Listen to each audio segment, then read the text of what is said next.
Having access to Tony Stark's war chest is the envy of the world. A select few have been lucky as all get out to suit up. Who wouldn't want to be a flying tank? Go to sleep, go to sleep. It's not always a picnic, though. The bona fide Iron Man's adventures carry with them a wide swath, so don't be shocked by some of these entries. I cried like a baby when you played Cinderella. Peter, that was first grade. Mary Jane Watson. The connection between Tony Stark and Peter Parker is well established. What are you doing here? It's about time we met. You been getting my emails, right? Notably when Stark recruited the webhead in Captain America Civil War. Yeah, we don't really need to start a conversation. Okay. But did you know that Parker's main squeeze wore some of Stark's high-tech armor? The Spider-Man Armored Fighting Suit version 1.1, or the Iron Spider that had the appearance of an Iron Man arachnid suit, red and gold and full of metal arms. And Mary Jane looked pretty good wearing it. MJ decided to borrow the Iron Spider suit to come to the aid of Iron Man and her beloved Peter as they grappled with Regent. This wasn't the first time she piloted body armor, so this helped out in the struggle. A struggle that they almost lost if it wasn't for Spider-Man being able to free all of the superheroes that Regent had previously incarcerated. It was a close call, but no one's baby was hurt, and apparently Mary Jane refused to wear any of Stark's suits after this event. Peter's a lucky guy to have a brave girlfriend, or wife like that, depending on which storyline you're reading. But we all know that redheads are fiery. Equipping MJ with a smart suit with missiles is either a very good or very bad idea.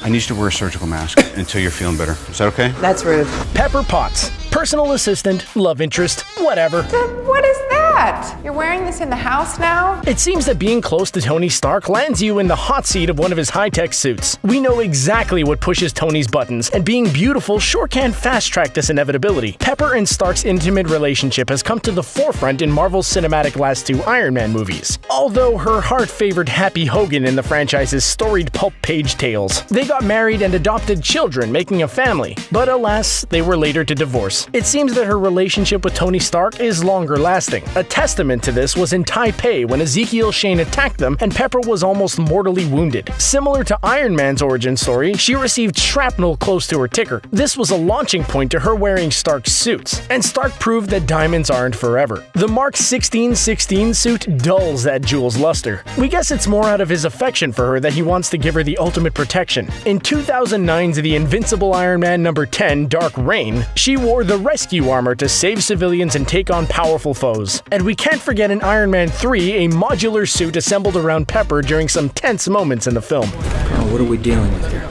Weasel Willis. Behind the iron mask, no one can really tell who's wearing it, which can really do damage to Tony Stark's reputation, more so than what he can wreak himself. Weasel Willis is one such identity thief. Stark is out of town during Tales of Suspense Volume 1 No. 65 when Titans clash, representing Stark Industries' new Mangler missile system. Meanwhile, in Flushing, New York, Weasel breaks into a Stark facility and discovers the new briefcase armor. He literally sauntered out of the facility without raising any suspicion. We reckon that the security guards didn't have Tony's travel itinerary, and when the cat's away, the mice will wreak havoc. True to form and emboldened by his new threads, Weasel carries out a horrendous crime spree. Obviously, Stark caught wind of this, and man, he's not happy and calls Willis via the latest suit. No one besmirches Tony Stark's reputation except Tony Stark, so he gives him an ultimatum, telling him to meet at the Flushing facility. Weasel Willis is happy to oblige. The only bugaboo is that Tony has to wear the Mark I suit. Durable like a tank, but the new suit is a lot more sophisticated, sporting more advanced weapons. He easily goads Willis to spend all of the suit's power so that the real Iron Man can go in for the kill, so to speak. Rejoice! I am Ultimo! The Iron League. A fully stocked and galvanized wardrobe is a very, very good thing when it hits the fan. In 1994's Iron Man issue 300, it was the Doomsday robot Ultimo. Say it with us. Ultimo! Alright, now that that's out of our system, Ultimo put such a brutal beatdown on Tony Stark that he fell into a coma, fried his artificial brain circuitry. Lucky for him that his closet has more armor than skeletons, and in a pinch, he's willing to share with his friends and enemies. As Appetite for Destruction unfolds, Tony Stark is locked in an unconscious pitched battle with a proxy entity masquerading as his dad. Stark's brother-in-arms James Rhodey Rhodes, aka War Machine, assembles Happy Hogan, Bethany Cabe, Eddie March, Carl Walker, and Eddie O'Brien to check Ultimo's attack Futura. This motley crew suits up in Iron Man's absence in his collection of older battlesuits and manage to best Ultimo for a while. The millennia-old android rallies and whittles them down one by one. Things got so heated that the suit worn by Carl Walker is melted. Tony Stark wins his psychic battle and comes to, dons his new Model 13 armor and races to join the battle, or what's left of it. Stark's state-of-the-art modular weaponry reduces Ultimo into a scrap heap. Sunny Frisco. In some instances, imitation is the only path to obtaining something as cool as one of Tony Stark's badass suits. In the Secret Wars 2099 miniseries, Sunny Frisco was portrayed as a mirror image to Tony Stark, or at least they tried to anchor this stake in the ground. However, if they both looked each other in the mirror, they wouldn't be staring back eye to eye. Frisco was afflicted with a form of dwarfism. Sunny isn't a dummy, but he doesn't match Stark's intellect though. That was the main reason that Sunny was hired by Miguel Stone, the CEO of Alchemax, and he earned a slot in the company's private superpowered team. His contribution was inventing a copycat Iron Man armored suit and even stealing the name, Iron Man. Now we can take solace in the fact that Sunny Frisco is basically ripping Iron Man off and that his suit isn't a trademarked Stark Iron Man suit, so double down on this pint-sized imposter. Here's what I need. A laptop, a digital watch, a cell phone, the pneumatic actuator from your bazooka over there, a map of town, a big spring, and a tuna fish sandwich. Eddie March. When you were a kid, we bet that you wanted to be friends with the kids with the coolest toys.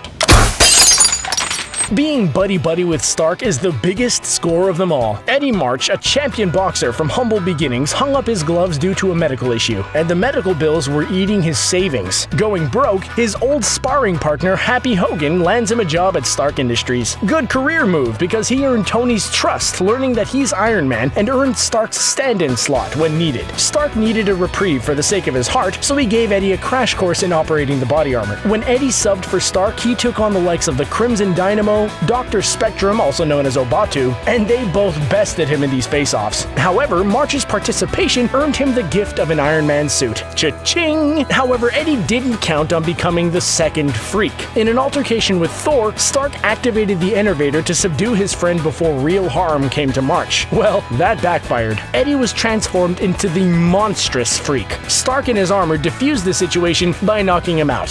Ha! Glass jaw. I am sorry, you are haunting.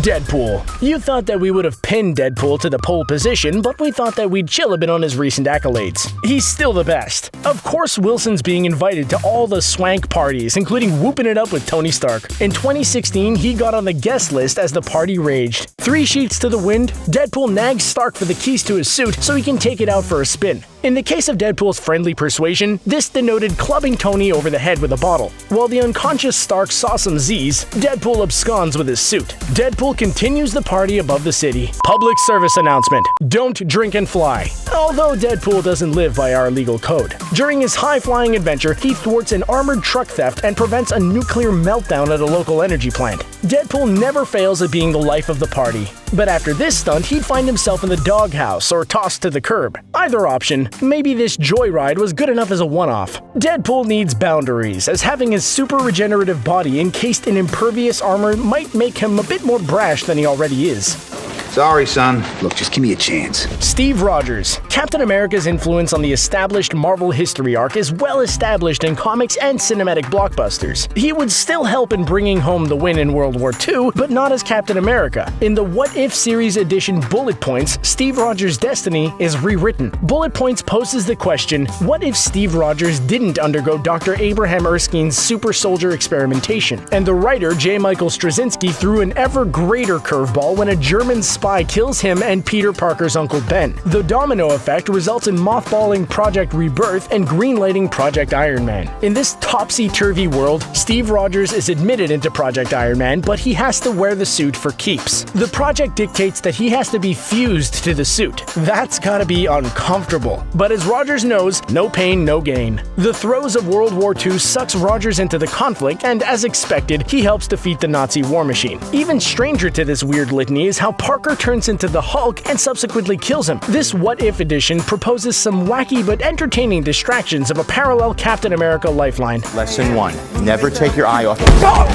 Happy Hogan. We guess that Iron Man's playboy lifestyle includes a circle of friends that have been boxers. Well, Happy was the conduit for Eddie March's employment at Stark Industries, as well as Tony Stark's stand-in whenever Tony needed assistance. In 1963's Tales of Suspense number 45, Happy Hogan happened to rescue Stark from a near-fatal car crash, because Tony's reckless like that. In the process, Stark revealed his identity as Iron Man to Happy. Tony also gave him the position as his chauffeur and bodyguard. And of course, things begin to get, freaky onward from here. Happy is one of 3 humans that have been transformed into the Freak, which occurred some issues later, number 74 to be exact. However, in Hogan's second time as the Towering Freak, a fainting Pepper Potts gets drawn into the drama, but Iron Man lures Happy back to his lab and hits the Freak with the Enervator. Problem solved. Unlike in Iron Man 3, Jon Favreau's depiction of Happy Hogan never did fly like an Iron Eagle. That was the comic incarnation's perk. Apart from these 2 examples, he's suited up with Stark, usually as a decoy.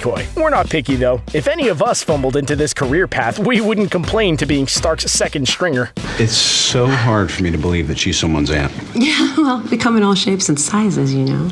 Aunt May. Wow, wow, wow. Aunt May is probably the last person that would ever be caught dead, let alone alive and old, in a Stark suit. But when push comes to shove, Aunt May's down for pretty much anything, like breaking into Doctor Doom's castle in Latveria. Yup, in Marvel Knights Spider-Man Volume 1 number 20 Retreat. Alongside the friendly neighborhood Spider-Man, Aunt May and Mary Jane infiltrated Doom's fortress, the ladies wearing Stark suits. Staying on point to the mission, they find a time machine within and travel back to Peter's parents' final departure from May's house in Queens. Granted, this was a downer for Parker, but he had the chance to see Uncle Ben again from his childhood. As they return to the present day, the 3 of them are confronted by some Doom bots. The battle that ensued had Spider-Man at a disadvantage because of his condition in this series run. Mary Jane and Aunt May swooped into the fray wearing the older Iron Man suits. Well, you go, girl. Maybe she'll slip into an Iron Man suit after being seduced by Stark.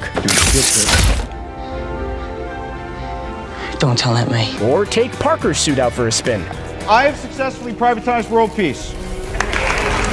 Now you tell us if it's stupid for Tony Stark to be so loose with his suits. He rewards his friends with access, but so too his enemies. Is Tony too reckless with his tech? What do you think? Should Tony cool his jets? Let us know in the comments section below. Thanks for subscribing to CBR.